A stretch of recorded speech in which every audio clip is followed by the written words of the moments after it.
ముందుగా నాకు జన్మనించిన నా తల్లిదండ్రులకు మరియు ఈ విశ్వానికే ధ్యానాన్ని జ్ఞానాన్ని అందించినటువంటి పత్రిజీ దంపతులకు, నాకు నిరంతరం ధ్యానం బోధిస్తున్న తటవర్తి దంపతులకు నా హృదయపూర్వక నమస్కారాలు. ఈరోజు మనం ధ్యాన సాధకుడు ఆచరించవలసిన నియమాలలో 4వది నివాస నియమం. ఇది కూడా చాలా చాలా ముఖ్యము. ఇది నివాసానికి ఏముంది, ఏడైతే ఏముంది, ఈ క్వశ్చన్ మనకు ముందే వచ్చేస్తుంది. కానీ ఇది కూడా చాలా ముఖ్యం. మనం ధ్యాన సాధనలో విజయం సాధించాలంటే సాధకుడు కొన్ని ముఖ్య నియమాలు పాటించాలి. అందులో నివాస నియమం అనేది చాలా ముఖ్యమన్నమాట. అంటే నివాస నియమం అంటే ఏంటి అంటే సాధకుడు నివసించే స్థలము, పరిసరాలు, వాతావరణము, జీవనశైలి ఇవన్నీ కూడా ఆధ్యాత్మిక ప్రగతికి అనుకూలమైన విధంగా ఉండాలి. ఏదో ఉన్నాంలే అని కాకుండా ఇవన్నీ కూడా ఉండాలి. మనిషి ఆలోచనలు, భావాలు, ప్రవర్తన, మనోస్థితి అతను నివసించే వాతావరణం ద్వారా ప్రభావితం అవుతాయి. మనం ఎక్కడ నివసిస్తున్నాము, ఏ స్థలాల్లో నివసిస్తున్నాము, దాన్ని బట్టే మన మనసు ప్రభావితం అవుతుంది అన్నమాట. అందువల్ల ధ్యాన సాధనలో నివాస స్థలానికి ప్రత్యేక స్థానం ఇవ్వబడింది. మనం ఏ ఏరియాలో ఉన్నామో దాన్ని బట్టే మన మనస్సు ఉంటుంది. ఇప్పుడు క్లాస్ ఏరియాలో ఉంటే మన మనస్సు క్లాస్గా ఉంటుంది, మన ప్రవర్తన క్లాస్గా ఉంటుంది. అదే మాస్ ఏరియాలో ఉంటే గనక అలాగే ఉంటుంది ప్రవర్తన. నివాసం అనేది కేవలం శరీర విశ్రాంతి తీసుకునే స్థలం మాత్రమే కాదు. మరి ఏంటి అంటే అది మనసు రూపుదిద్దుకునే కేంద్రం కూడా. శరీరం కోసమే కాదు, మన మనస్సును రూపుదిద్దుకునే కేంద్రం. అంటే మనం ఎక్కడ నివసిస్తున్నాం, ఎలాంటి వ్యక్తులతో మెలుగుతున్నాం, ఎలాంటి వాతావరణంలో కాలం గడుపుతున్నాం, ఇవన్నీ మన అంతరంగంపై ప్రభావం చూపిస్తాయి. ఇవన్నీ కూడా మనం ఆలోచించుకోవాలి.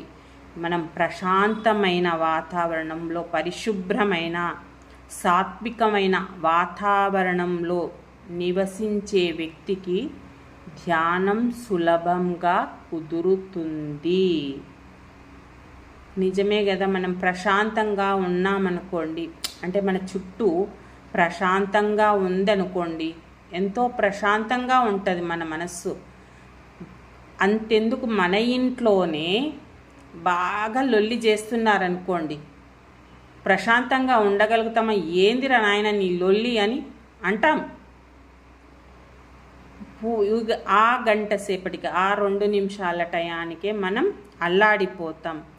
ఇంకా మన చుట్టూ అలాగే ఉంది అనుకో, మనం ప్రశాంతంగా ఉండగలుగుతామా? అసలు ధ్యానం చేసుకోగలుగుతామా? అస్సలు కాదు. అశాంతి, గందరగోళం, అధిక శబ్దం, కలుషిత వాతావరణం ఇవన్నీ ఉంటే మనసుకి ఏకాగ్రత అస్సలు లభించదు. మనకి ఎప్పుడైనా దీవాళీ అప్పుడు చూస్తాం కదా, టపాకాయలు కాలుస్తుంటే ఏమనిపిస్తుంది? అబ్బా వీళ్ళు ఏమ్రా నాయన డబ్బులు ఖర్చు పెట్టి సౌండ్తోనే చంపుతున్నారు. నేనైతే అనుకుంటా, అందరేమో కానీ నేనైతే అనుకుంటాను, దానివల్ల ఏంటి శబ్ద కాలుష్యం, వాయు కాలుష్యం. పక్కలోడు ఎవడైనా కొంచెం హార్ట్ పేషెంట్ ఉన్నాడు అనుకోండి, వాడి పరిస్థితి ఏంది? ఆడ టపటప అంటే వీడి గుండె కూడా టపటపా కొట్టుకుంటుంటుంది. అవసరమా?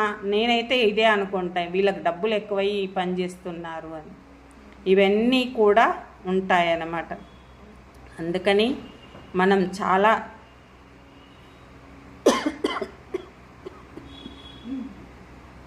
జాగ్రత్తగా ఉండాలన్నమాట. అందువల్ల నివాస నియమం అనేది ధ్యాన సాధనలో అత్యంత కీలకమైన అంశంగా పరిగణింపబడింది. యోగశాస్త్రము మరియు ఋషుల ఉపదేశ ప్రకారం ఏంటి అంటే సాధకుడు సాధ్యమైనంత వరకు పరిశుభ్రమైన నిశ్శబ్దమైన ప్రకృతికి దగ్గరగా ఉన్న ప్రదేశంలో నివసించాలి. ధ్యానం చేయాలి అనుకునే వ్యక్తులు ఇవన్నీ చూసుకోవాలన్నట్టు. ప్రకృతి సమీపంలో గడపడం వల్ల ఏమవుతుంది అంటే మనసు చాలా సహజంగా ప్రశాంతత పొందుతుంది. ఇది అంటే ఓంకారేష్ పోయిన వాళ్లకు అనుభవం అన్నమాట.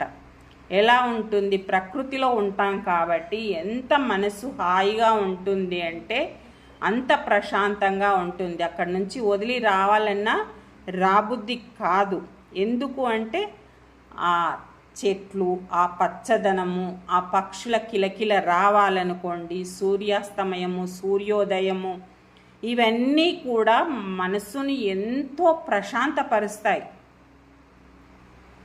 ఇవన్నీ ప్రత్యక్షంగా అంటే పల్లెటూరులో ఉన్న వాళ్ళకు కూడా ఇవన్నీ అనుభవమే. ఈ పట్టణవాసాల్లో ఉన్న వాళ్ళకు కొంచెం కష్టం ఆ వాతావరణం దొరకడము. ఇంకా ఏంటి అంటే ప్రకృతిలో సమతుల్యత, మన అంతరంగంలో సమతుల్యత లభిస్తుంది. ప్రకృతిలో ఉన్న సమతుల్యత అక్కడ మనం ఉండడం వల్ల మన మనసు కూడా అంటే మన అంతరంగంలో కూడా లభిస్తుందన్నమాట. అందుకే ప్రాచీన ఋషులంతా కూడా అడవులలో ఆశ్రమాలు నిర్మించుకోవడం, లేదా నది తీరాల దగ్గర ఆశ్రమాలు నిర్మించుకోవడం, లేదా పర్వత ప్రాంతాలలో ఆశ్రమాలు నిర్మించుకొని తపస్సు చేయడం, ధ్యానం చేయడం వాళ్ళకి. ఎందుకంటే అవే అనుకూలమైన స్థలాలు అని. ఇప్పుడు మనం హిమాలయాల్లో ఎంతోమంది ఋషులు ధ్యానం చేస్తున్నారు, ఎందుకంటే ప్రశాంతంగా ఉంటుంది అని. అందుకే మన పత్రిగారు కూడా ధ్యానాశ్రమాలన్నీ కూడా ఊర్లకు దూరంగానే, మీరు చూసిండ్రో లేదో పిరమిడ్ వ్యాలీ అట్లాగే ఉంటుంది. బెంగళూరులో ఉన్న ఊరికి ఎంతో దూరంలో ఉంటుంది, అది కూడా ప్రశాంతమే. ఓంకారేష్ కొంతమంది చూసిండ్రు కదా, అది అలాగే ఉంది. కర్తాలైన ఊరికి అంటే కనీసం ఒక 5-6 కిలోమీటర్ల దూరం లోపలనే ఉంటుంది. అలాగే ప్రకృతి వ్యాలీ అని, కాస్మిక్ వ్యాలీ అని ఏవి చూసినా అడవుల్లోనే నిర్మించబడ్డాయన్నమాట. ఎందుకంటే ధ్యానానికి అనుకూలంగా ఉంటుందన్నమాట. ఇక నివాస నియమంలో మొదటిది ఏంటి అంటే పరిశుభ్రత.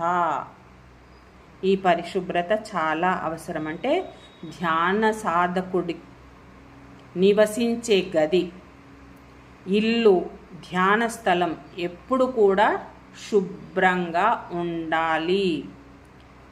బాహ్య పరిశుభ్రతే అంతర్గత పరిశుభ్రతకు దారి తీస్తుంది. బాహ్యం ఎంత పరిశుభ్రంగా ఉంటుందో మన అంతరం అంత శుభ్రపడుతుందన్నమాట. అంటే ఇంట్లో చిందరవందర వస్తువులు ఉన్నా కానీ, మురికి ఉన్నా కానీ, ఇంకా వాతావరణం బాలేకున్నా కానీ మనసులో కూడా అదే విధంగా ఉంటుంది. ఆ చిందరబందర వస్తువులు ఎలా ఉన్నాయో మన మనసు కూడా అలా అస్థిరంగా ఉంటాయన్నమాట. ఎప్పుడైతే శుభ్రమైన గది, సక్రమంగా అమర్చిన వస్తువులు, సువాసన గల వాతావరణం మనసుకు ప్రశాంతతనిస్తుంది. మనం ధ్యానానికి కూర్చునే ముందు మనకు వీలైతే కనుక ఒక 2 అగరబత్తులు మంచి సువాసన కలిగినవి వెలిగించుకొని కూర్చున్నామనుకోండి, ధ్యానం చాలా బాగా కుదురుతుంది.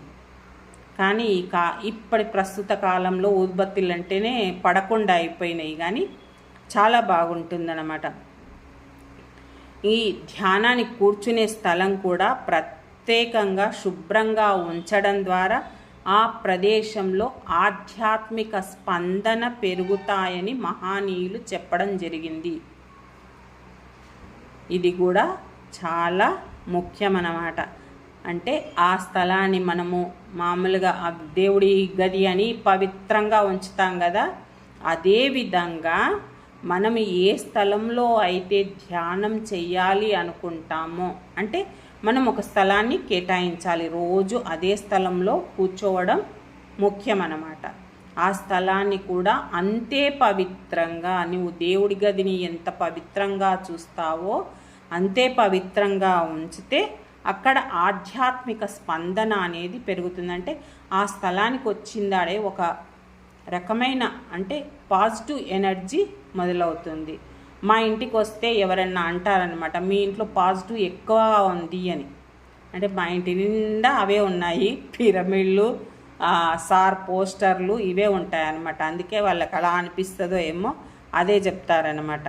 ఇక రెండవది ఏంటి అంటే నివాస నియమంలో రెండవ అంశం నిశ్శబ్ద వాతావరణం. నిశ్శబ్ద వాతావరణం. మనం ధ్యానం చేయాలంటే ఏం చేయాలి? మన మనస్సు అంతర్ముఖత కావాలి.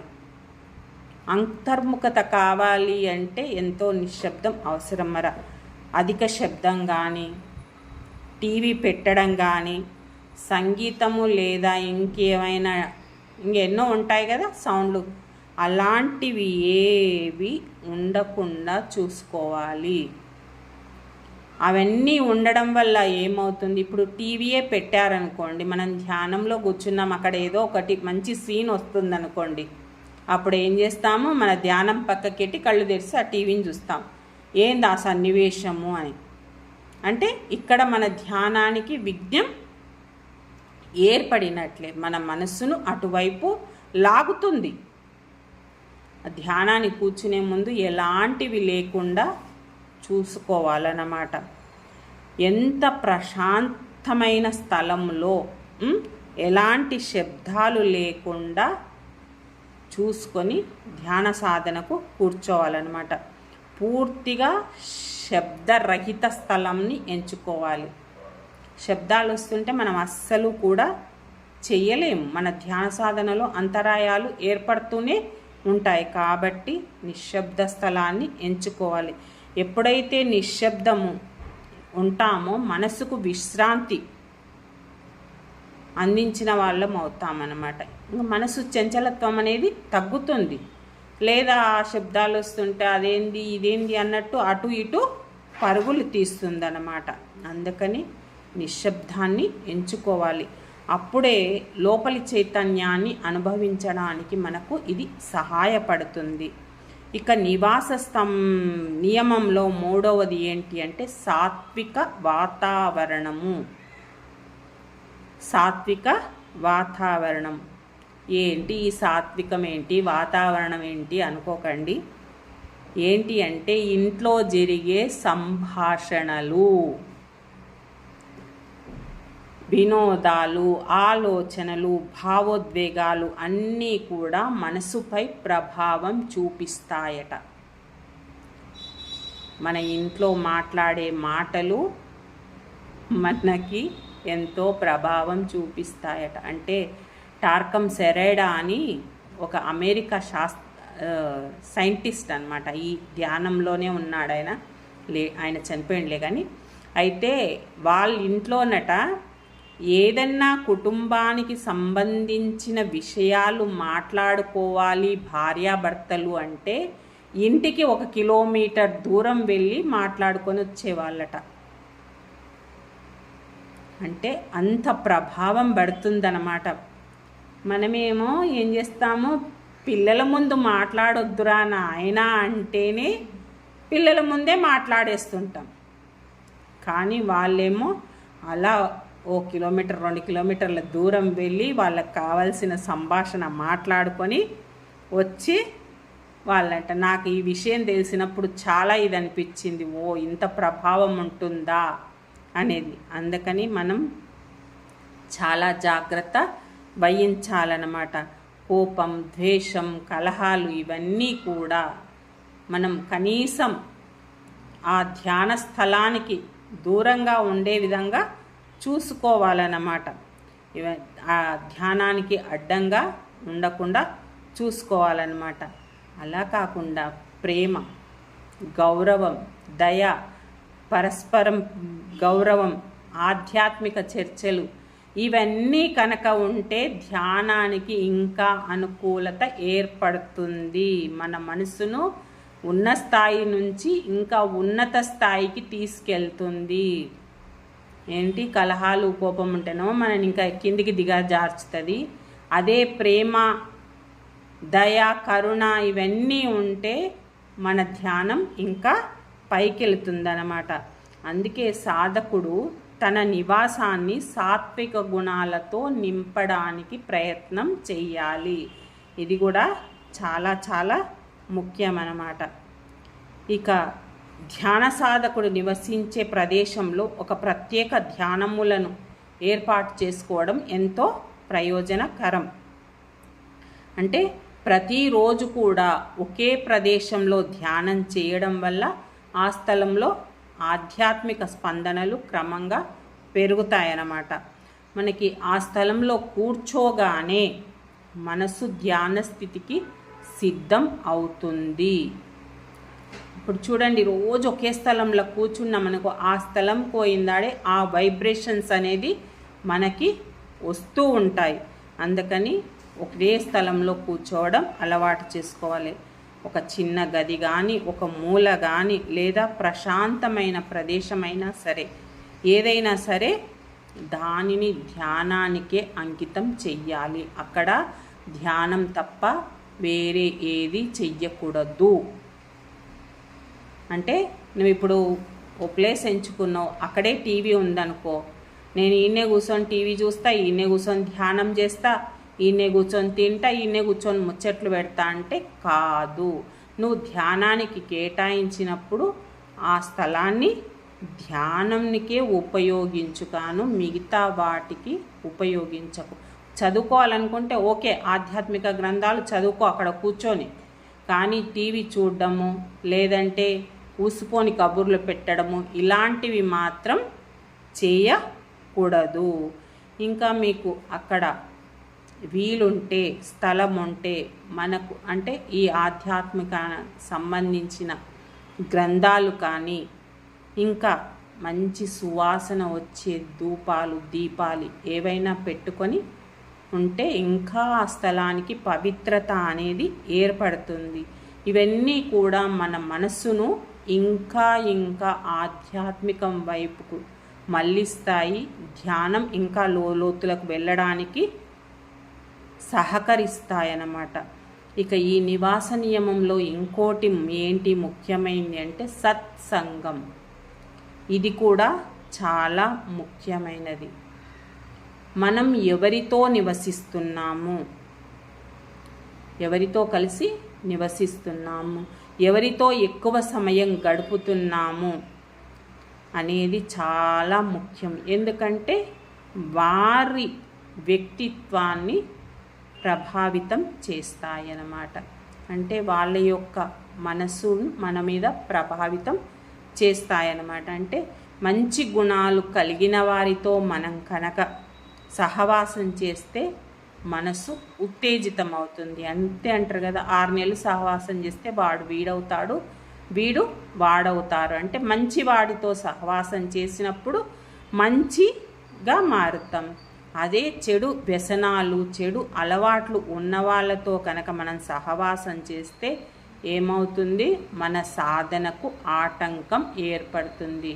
అంతే కదా, మనం ధ్యానం చేయాలనుకుంటాం, వాడికి ఏదో అలవాటు ఉంటుంది, వాడితో సహవాసం చేయడం వల్ల ఏం చెప్తాడు, ఒరే ఇప్పుడు ఏమొద్దురేరా, నువ్వు తర్వాత వచ్చినాక చేసుకుందా, ఇప్పుడు మనం పోయొద్దాందా అని పట్టుకొని పోతాడు.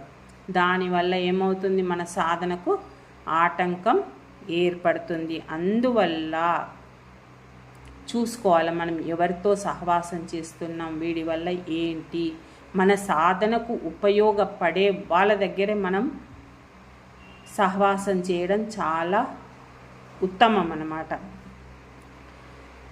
ప్రతి సాధకుడికి సత్సంగం ద్వారా ప్రోత్సాహం కలగాలి. అంటే నీవు ఎవరితో సహవాసం చేస్తున్నావో వాళ్ళ వల్ల మనకు లబ్ధి కలగాలన్నమాట. మనకు దుష్ప్రభావం చూపించే వాళ్ళతో సహవాసం అస్సలు ఉండకూడదన్నమాట.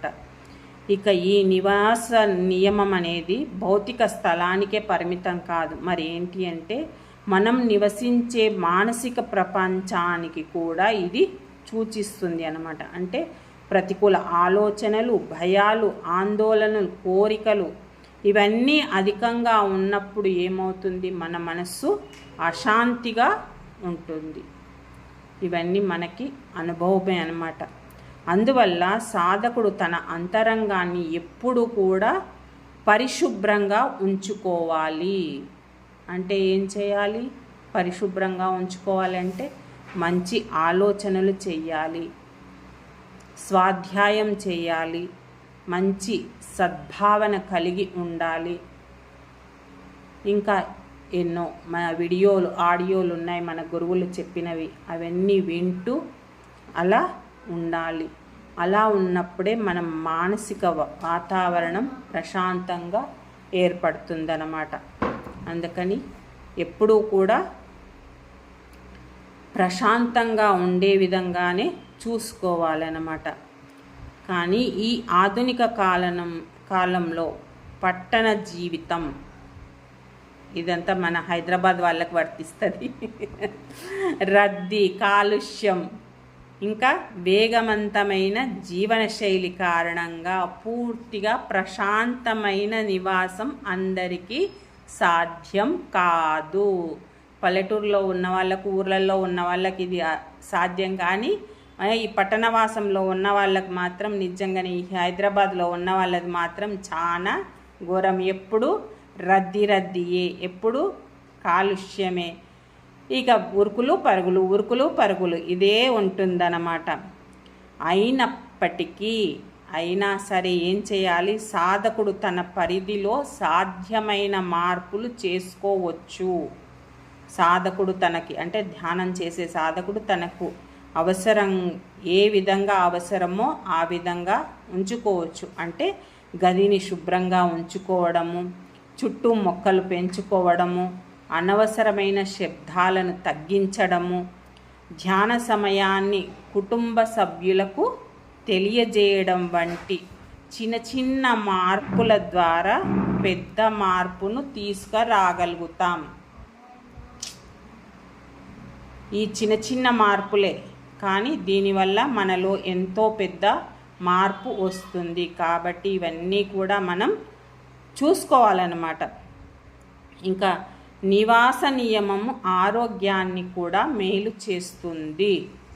ఇది కూడా ఒక పాయింట్. అంటే పరిశుభ్రమైన గాలి, తగినంత వెలుతురు, శుభ్రమైన పరిసరాలు, ఇవన్నీ కూడా శరీర ఆరోగ్యాన్ని మెరుగుపరుస్తాయి. అంతే కదా, ఈ పట్టణవాసాల్లో ఒక బిల్డింగ్కు ఆనుకొని ఉంటాయి కదా, సూర్యరశ్మి అనేదే ఉండదు. ఎక్కడో సూర్యరశ్మి తగిలే ఇండ్లు చాలా, ఎందుకంటే ఎంతో అంతస్తులు లేపుతారు కాబట్టి ఎక్కడ సూర్యుడు అనేది ఉండదు, వెలుతురు అనేది ఉండదు. కానీ ఇవన్నీ కూడా చాలా అవసరం. ఎప్పుడైతే ఆరోగ్యకరమైన శరీరంతో ఉంటామో అప్పుడే ధ్యానం సులభంగా కుదురుతుంది. అంతే కదా, ఆరోగ్యంగా ఉన్నప్పుడే మనం ధ్యానం సక్రమంగా చేయగలుగుతామన్నమాట. అనారోగ్యంతో, అలసటతో, అసౌకర్యంగా ఉన్నప్పుడు ధ్యానం కుదురుతుందా అంటే అస్సలు కుదరదు. ఎందుకు? మన మనసు స్థిరంగా ఉండదు కాబట్టి అస్సలు కుదరదు. అందువల్ల నివాస వాతావరణం శారీరకము మరియు మానసిక ఆరోగ్యానికి అనుకూలంగా ఉండే విధంగా చూసుకోవాలన్నమాట. ప్రాచీన భారతీయ సంప్రదాయాల్లో ఆశ్రమ జీవన విధానము నివాస నియమానికి ఒక గొప్ప ఉదాహరణ. పూర్వకాలంలో ఆశ్రమాలు నిర్మించేవారు కదా, ఇవన్నీ కూడా గొప్ప ఉదాహరణ అన్నమాట. అంటే ఆశ్రమాలు ప్రకృతికి సమీపంగా, ప్రశాంతంగా, క్రమశిక్షణతో కూడిన వాతావరణంలో ఉండేది. ఇందాక మనం చెప్పుకున్నాం కదా, మన గురువుగారు నిర్మించిన ధ్యానాశ్రమాలన్నీ కూడా అక్కడ జీవన విధానము, ధ్యానము, స్వాధ్యాయము, సేవ, సత్సంగం వంటి ఆధ్యాత్మిక కార్యక్రమాలకు అనుకూలంగా ఉంటుంది. అంతే కదా, మనం మన ఓంకారేశ్వరం చూసుకుంటానే స్వాధ్యాయం జరుగుతుంది, ధ్యానం జరుగుతుంది, మంచి భోజనం ఉంటుంది, అన్నీ ఉంటాయి. చాలా అనుకూలమైన విధంగా ఉంటుందన్నమాట. అందుకే ఈ ఆధునిక కాలంలో కూడా సాధకుడు తన ఇంటిని ఒక చిన్న ఆశ్రమంలాగా మార్చుకోవడానికి ప్రయత్నం చెయ్యాలి.